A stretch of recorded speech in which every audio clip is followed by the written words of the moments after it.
Selamat datang di acara nonton bareng kita hari ini. Terima kasih banyak sudah meluangkan waktu untuk hadir dan seru-seruan bareng di sini. Film yang akan kita tonton kali ini adalah Fast and Furious Presents Hobbs and Shaw. Bagi penggemar berat dunia balap dan aksi Fast and Furious, kalian pasti sudah tahu kalau dua karakter ini punya dinamika yang luar biasa. Di satu sisi kita punya Luke Hobbs, agen DSS berbadan kekar yang mengandalkan kekuatan otot. Di sisi lain, ada Deckard Shaw, mantan agen elit Inggris yang taktis, lincah, dan penuh gaya. Bayangkan apa jadinya kalau dua orang yang saling benci ini dipaksa kerjasama untuk menyelamatkan dunia. Hasilnya adalah ledakan aksi yang epik, kejar-kejaran mobil yang gila, dan tentu saja adu mulut serta saling ejek yang sangat menghibur sepanjang film. Tidak perlu berpikir terlalu berat malam ini. Siapkan camilan kalian, sandarkan badan, dan bersiaplah untuk disuguhi aksi non-stop dari Dwayne Johnson, Jason Statham, dan musuh super manusia mereka, Idris Elba. Tanpa perlu berlama-lama lagi, mari kita saksikan bersama Fast and Furious Presents Hobbs and Shaw. Selamat menonton. Cerita kita dimulai di kota London yang dingin dan kelam. Sebuah tim elit agen MI6 Inggris yang dipimpin oleh seorang agen wanita tangguh bernama Hattie Shaw sedang melakukan penggerebekan di sebuah gudang rahasia. Misi mereka sangat krusial, mengamankan sebuah kapsul berisi virus patogen mematikan berkode Snowflake. Virus ini bukan virus biasa, ia adalah senjata biologis pemusnah massal yang bisa mencairkan organ dalam manusia dalam hitungan jam. Jika jatuh ke tangan yang salah, umat manusia berada di ambang kepunahan. Namun, operasi senyap itu mendadak berubah menjadi mimpi buruk.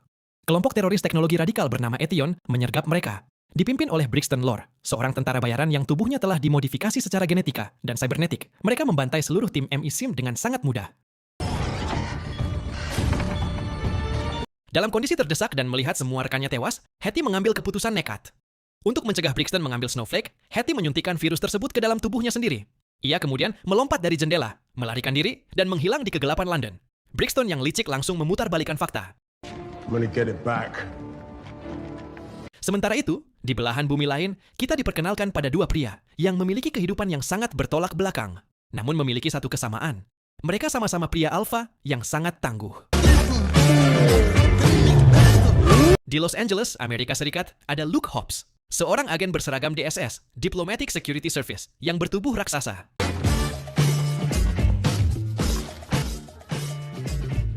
Di London, Inggris, ada Deckard Shaw, mantan pembunuh bayaran elit militer Inggris yang kini hidup mandiri. Shaw adalah pria yang parlent.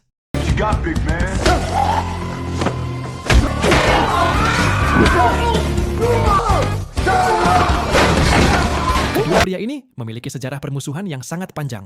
Mereka pernah mencoba saling membunuh di masa lalu. Namun, karena ancaman virus Snowflake ini melibatkan keamanan global, ranah Amerika, dan agen Inggris, ranah Inggris, CIA memutuskan untuk menyatukan mereka. Oh, I don't like that answer. Yeah, virus. No, wait! Kedua pria ini memiliki sejarah permusuhan yang sangat panjang. Mereka pernah mencoba saling membunuh di masa lalu. Namun, karena ancaman virus Snowflake ini melibatkan keamanan global, ranah Amerika, dan agen Inggris, ranah Inggris, CIA memutuskan untuk menyatukan mereka. No fucking... Pertemuan pertama mereka terjadi di sebuah fasilitas rahasia di London. Saat pintu terbuka dan mereka saling melihat wajah satu sama lain, atmosfer ruangan langsung memanas. Bukannya membahas misi, mereka justru saling melontarkan hinaan dan ancaman fisik.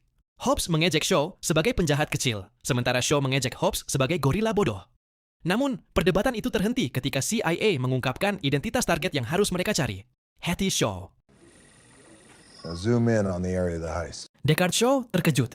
Hattie adalah adik kandungnya yang sudah bertahun-tahun tidak ia temui. Motivasi Shaw kini berubah dari sekadar menjalankan misi menjadi misi pribadi untuk menyelamatkan adiknya. Sementara Hobbs melihat ini sebagai kesempatan untuk membuktikan bahwa dirinya lebih hebat dari Shaw dalam menangkap target. Hobbs dan Shaw memutuskan untuk bergerak secara terpisah karena mereka menolak keras untuk bekerja sama.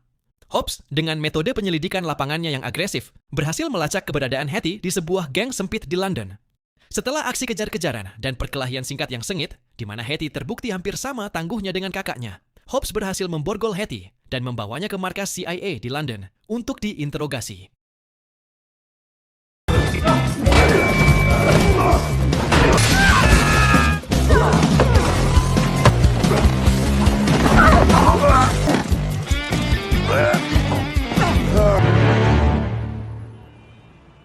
Di ruang interogasi, Hobbs mencoba mengorek informasi. Hattie mencoba menjelaskan bahwa dirinya tidak bersalah dan bahwa virus Snowflake ada di dalam darahnya, mengalir perlahan dan akan aktif menghancurkannya dalam waktu 72 jam jika tidak dikeluarkan. Namun ketika dialihkan ke penjaga, Hattie berusaha untuk melumpuhkannya dan berusaha untuk kabur.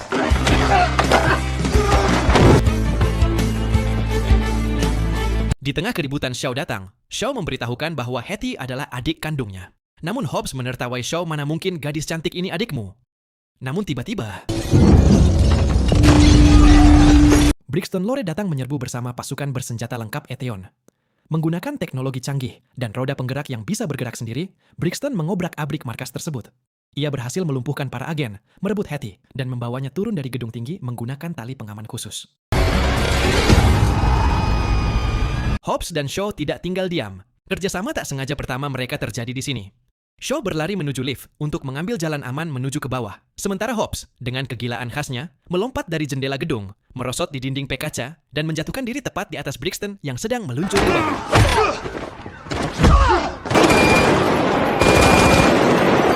Hobbs mencoba memukul Brixton dengan tinjunya, namun justru Hobbs terpental. Di sisi lain, Shaw berusaha menembak Brixton. Namun tidak ada hasil. Brixton menyapa Shaw, "Kamu telah menembakku di dada 2 dan kepala 1. Namun aku kali ini lebih baik dari sebelumnya." Hingga Shaw kembali memukul Brixton. Namun Brixton berhasil membaca gerakannya dan membuat Shaw terpental. Namun di saat Hobbs melempar granat ke bawah mobil dan meledak, mereka memilih untuk kabur. Stop!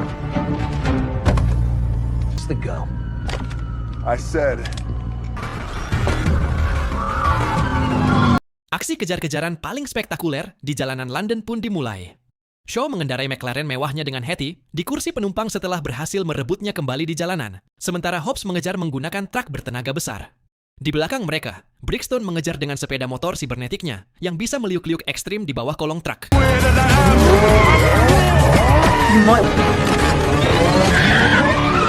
Brixton menunjukkan kemampuan supernya. Ia mampu menganalisis rute pelarian Shaw secara real-time melalui kornea matanya. Namun, kombinasi ketangkasan mengemudi Shaw dan kekuatan hantam truk Hobbs berhasil menyudutkan Brixton. Dalam satu momen puncaknya, Shaw bermanuver melewati kolong 2 truk gandeng yang sedang berjalan, memaksa Brixton menabrak pembatas jalan. Hobbs, Shaw, dan Hattie berhasil lolos dari kepungan. Namun mereka kini menyadari bahwa musuh yang mereka hadapi bukanlah manusia biasa.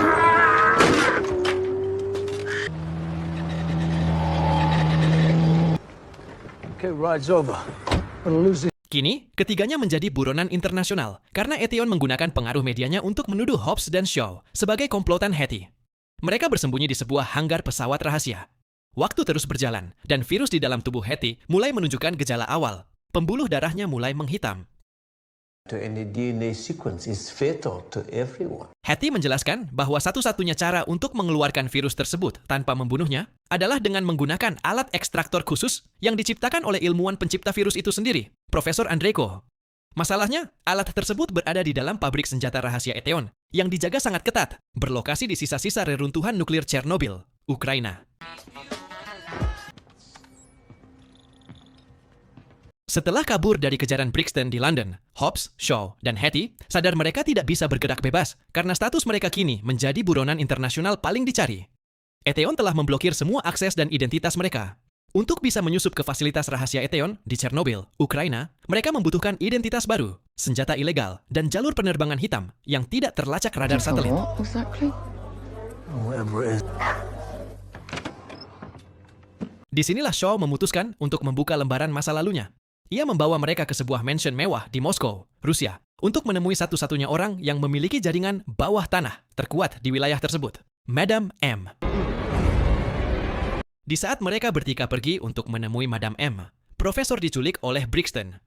Brixton menginterogasi Profesor, menanyakan soal virus Snowflake. Ketika Profesor menjawab tidak tahu keberadaannya, justru Brixton menyuruh Profesor untuk membuat ulang virus tersebut. Couple of pence worth of calcium. Little bit of iron. Meskipun hubungan masa lalu mereka berakhir dengan penuh rahasia, Madame M terbukti masih menaruh rasa hormat dan sedikit perasaan pada Shaw. Ia setuju untuk membantu. Madame M menyediakan identitas palsu baru bagi ketiganya, di mana ia dengan sengaja menjahili Hobbs dengan memberikan identitas palsu yang konyol sebagai staf pendukung yang tidak penting, membuat Hobbs sangat kesal sementara Shaw tertawa puas. This sounds like a fun. and McJagger was a job that required one Tidak hanya paspor dan pakaian samaran, Madam M juga membuka bunker persenjataan rahasianya. Ia menyuplai Shaw dan Hobbs dengan rompi anti peluru, peralatan taktis, hingga jet pribadi yang bisa terbang rendah untuk menghindari deteksi radar Eteon menuju Ukraina. Disinilah peran penting Madam M kembali bermain. Madam M menghubungi pihak Eteon dan berpura-pura menjadi tentara bayaran oportunis. Ia mengklaim telah berhasil menangkap Hattie Shaw yang buron dan berniat menjualnya kepada Eteon demi imbalan uang miliaran dolar. Brixton yang haus akan virus Snowflake langsung memakan umpan tersebut. I'll start. I got a shotgun. Bantuan dari Madam M inilah yang akhirnya menjadi tiket masuk bagi Hobbs dan Shaw untuk bisa menembus benteng Chernobyl. So I'm intrigued. Do you wash the blood up your hands before? Brixton menjelaskan tujuannya kepada Hattie. Namun Hattie menjawab soal bodohnya Brixton yang mau menjual jiwanya. Namun dengan tegas, Brixton menjawab lab ini memberikanku jiwa baru. Di sisi lain, Hobbs dan Shaw sudah berada di gedung tersebut. Mereka akan memulai aksinya. Blow this death fighter to pieces. Sesampainya di Ukraina, mereka menyusun rencana penyusupan. Hobbs memilih taktik penyamaran yang berujung pada baku hantam langsung, sementara Shaw mencoba menyusup secara senyap. Namun, rencana mereka berantakan karena ego masing-masing yang tidak mau saling mendengarkan. Akhirnya, mereka justru tertangkap oleh Brixton. Shaw dan Hobbs meratakan semua musuh yang berada di dalam gedung.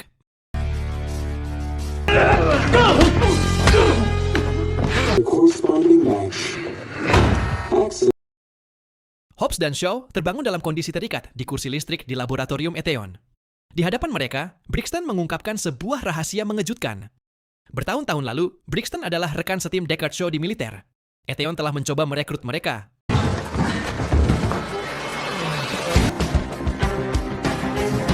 Namun Shaw menolak, sementara Brixton menerima. Ketika Brixton mencoba mengkhianati negaranya, Shaw lah yang menembak dada Brixton hingga tewas. Eteon kemudian menghidupkan kembali Brixton dengan teknologi sibernetik, menjadikannya manusia mesin.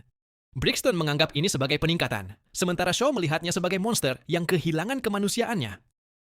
You save that world. You don't save the world with Jedi. Brixton menyiksa Hobbs dan Shaw dengan sengatan listrik bertegangan tinggi, mencoba memaksa mereka bergabung dengan Eteon untuk menyambut era baru evolusi manusia. Di saat kritis itu, Hattie, yang awalnya berpura-pura menyerah kepada ilmuwan Eteon untuk mendekati alat ekstraktor, berhasil membebaskan diri.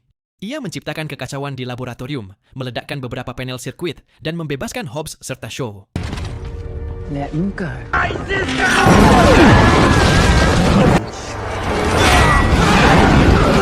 Pertempuran hebat pecah di dalam fasilitas Chernobyl, yang mulai runtuh karena sistem self-destruction yang aktif. Hobbs dan Shaw bertarung bahu-membahu melawan gelombang pasukan Eteon. Mereka berhasil merebut alat ekstraktor virus tersebut. Namun, saat mereka melarikan diri menggunakan truk lapis bajai,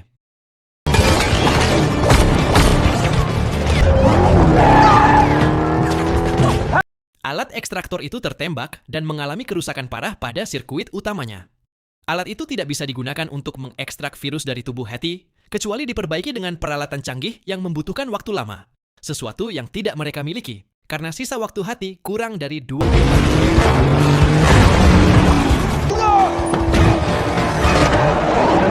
Aksi kejar-kejaran pun terjadi, Shaw dengan keahlian mengendaranya. Shaw berusaha untuk menghindari drone, di mana drone tersebut memiliki senjata.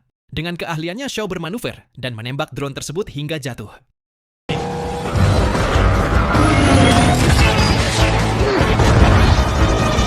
Di sisi lain, Hattie berhasil melompat berpindah ke mobil Hobbs. Aksi spektakuler terjadi ketika adu pukul di atas truk yang dikemudikan oleh Hattie.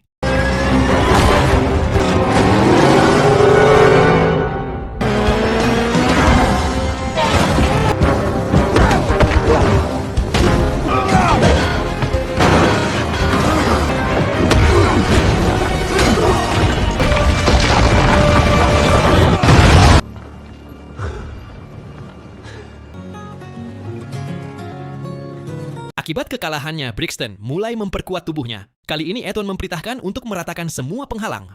Target mereka adalah Pulau Samoa, sebuah daratan terpencil yang tak tersentuh teknologi canggih. Dengan alat ekstraktor yang rusak dan waktu yang hampir habis, Hobbs mengambil keputusan yang sangat berat. Hanya ada satu tempat di dunia ini yang memiliki teknologi mekanik murni tanpa koneksi internet, sehingga tidak bisa dilacak oleh satelit Eteon dan dihuni oleh orang-orang yang cukup gila untuk melawan tentara sibernetik. Samoa, tanah kelahiran Luke Hobbs. Shut their guns down. And what Mereka melihat Hattie yang sedang sekarat dan mendengar ancaman virus yang bisa memusnahkan dunia. Jonah setuju untuk membantu memperbaiki alat ekstraktor tersebut. Namun, ia menyadari satu hal. Eteon akan segera mengetahui lokasi mereka dalam beberapa jam, begitu alat itu mulai menarik daya listrik untuk perbaikan.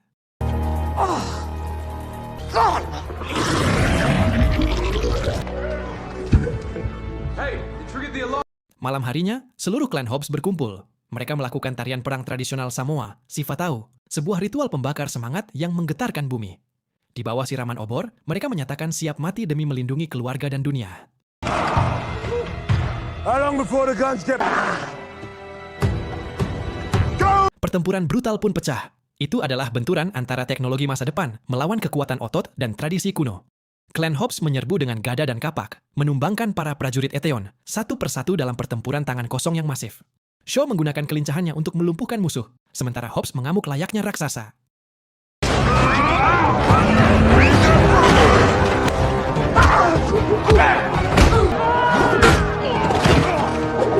Melihat pasukannya terdesak, Brixton memutuskan untuk melakukan langkah terakhir. Ia menyusup ke lab, menculik Hattie yang sedang dalam proses ekstraksi virus. Proses baru berjalan sebagian, dan membawanya ke helikopter militer miliknya untuk melarikan diri.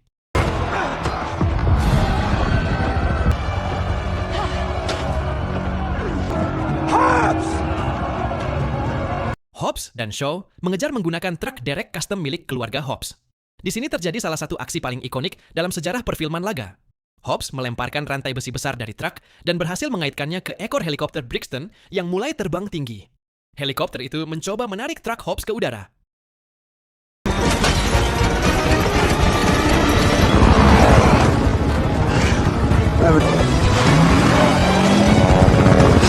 Untuk menambah beban, Jonah dan saudara-saudara Hobbs yang lain mengendarai 3 truk tambahan di belakang mereka.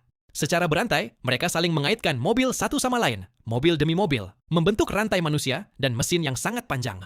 Kekuatan mesin-mesin Samoa ini menahan helikopter Brixton. Hobbs, dengan kekuatan fisiknya yang luar biasa, memegang rantai besi tersebut dengan tangan kosong. Otot-ototnya hampir pecah saat ia menahan helikopter agar tidak terbang menjauh.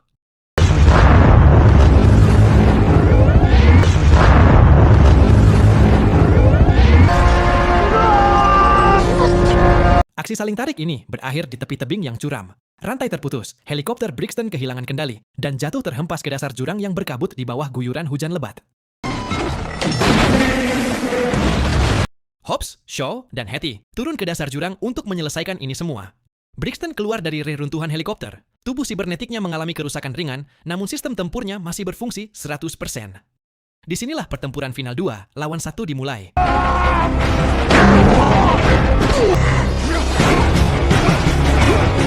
Awalnya, Hobbs dan Shaw babak belur. Setiap kali Hobbs melayangkan pukulan, mata bionik Brixton memprediksi gerakannya, dan Brixton menghindar, serta membalas dengan hantaman telak. Hal yang sama terjadi pada Shaw. Brixton terlalu cepat, karena ia memproses gerakan mereka sebagai entitas yang terpisah.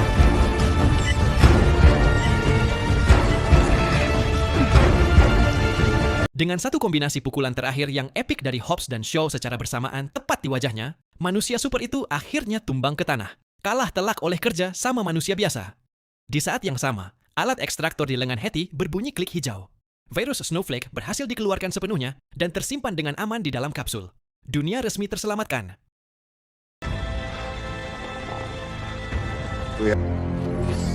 Shut, Brixton.